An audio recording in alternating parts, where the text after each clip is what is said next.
Continuamos comentando el Evangelio según San Marcos, capítulo 4, de los versículos 35 al 41. Este día, al atardecer, les dice: pasemos a la otra orilla. Despiden a la gente y le llevan en la barca como estaba, e iban otras barcas con él. En esto se levantó una fuerte borrasca, y las olas irrumpían en la barca, de suerte que ya se anegaba la barca. Él estaba en popa, durmiendo sobre un cabezal. Le despiertan y le dicen: Maestro, ¿no te importa que perezcamos? Él, habiéndose despertado, increpó al viento y dijo al mar: Calla, enmudece. El viento se calmó y sobrevino una gran bonanza. Y les dijo: ¿por qué estáis con tanto miedo? ¿Cómo no tenéis fe? Ellos se llenaron de gran temor y se decían unos a otros: pues ¿quién es este que hasta el viento y el mar le obedecen? El evangelio que acabamos de escuchar puede ser entendido de dos maneras. En primer lugar, como una narración, como una crónica de un acontecimiento que pudieron haber vivido los discípulos mientras estaban en el mar de Galilea. Se levanta una fuerte tormenta que arremete contra la barca, que sienten pánico, que piensan que van a perecer. Jesús, que duerme, se levanta y calma la tormenta.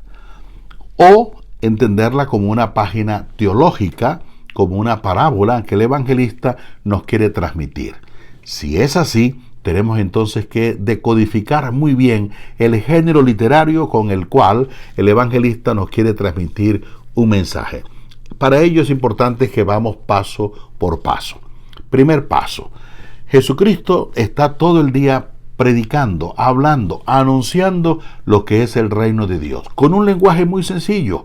No acude a una terminología un poco difícil, todo lo contrario, habla de un lenguaje muy comprensible para la gente de su época, sobre todo los que están trabajando con la agricultura. Recuerden que la semana pasada les hablaba de que Cristo exponía que el reino de los cielos será semejante a una semilla que crece por sí sola, que tiene una fuerza muy importante, o también el reino de los cielos como aquella pequeña semilla de mostaza. Bien, ya Cristo ha culminado sus enseñanzas durante todo un día y lo lógico era que Cristo despidiera a la gente, que dijera a sus discípulos, dile a la gente que vayan a sus hogares, o que después invitara a los discípulos a cenar. O, como suele decir los evangelios, que los reunía en un lugar aparte para explicarles las parábolas que a lo mejor ellos no pudieron haber entendido. Pero resulta que no, resulta que les dice: vamos a la otra orilla. Ahora uno se pregunta, ¿qué van a hacer a la otra orilla? Allá no conocen a nadie, y sobre todo el elemento importante aquí es que introduce la palabra al atardecer. Cuando el evangelista introduce la palabra al atardecer, entonces ya vamos a buscar el significado de esa palabra en la terminología bíblica. Sabemos que la palabra el atardecer, la noche, significa el fin de la vida de una persona. En este caso se está hablando el fin de la vida de Jesús, al atardecer de la vida de Jesús. Entonces, al final de la vida de Jesús, los invita a ir a la otra orilla. La otra orilla en la Biblia, cada vez que se hace mención a la otra orilla, viene a representar el mundo pagano, salir más allá de las fronteras del pueblo de Israel para llevar el evangelio, para llevar la buena noticia.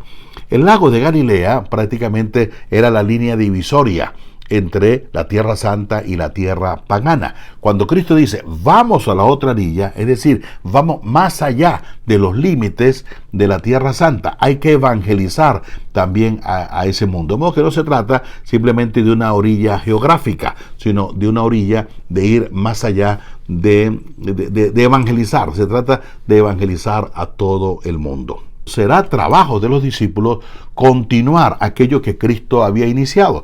Cristo pasó toda su vida queriendo predicar que era el reino de Dios. Ahora le corresponde a los discípulos llevar adelante esta misión. Tercer paso. Dice que llevaron a Jesús en la barca tal cual como estaba. Aquí viene la relación de su atardecer, la palabra al atardecer y llevarlo tal cual como estaba. Es decir, recordemos el momento del huerto de los olivos. Cristo que está orando y llega y lo prenden, lo toman y lo llevan así como estaba ya para enjuiciarlo. Ya se hace referencia prácticamente al juicio y a la muerte de Jesucristo.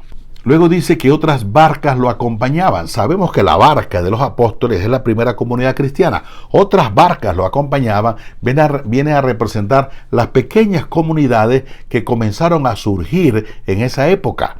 Y le corresponde no solamente a la barca de los discípulos, sino también a esas otras pequeñas barcas, también la misión de llevar el mensaje a otras comunidades, más allá de la orilla, a otra frontera. Nos corresponde a todos la evangelización, llevarlo hasta los confines del mundo. Otro aspecto importante es la tormenta. Mire, el lago de Galilea es un lago pequeño, tiene 21 kilómetros de largo y en la parte más ancha aproximadamente 11 kilómetros.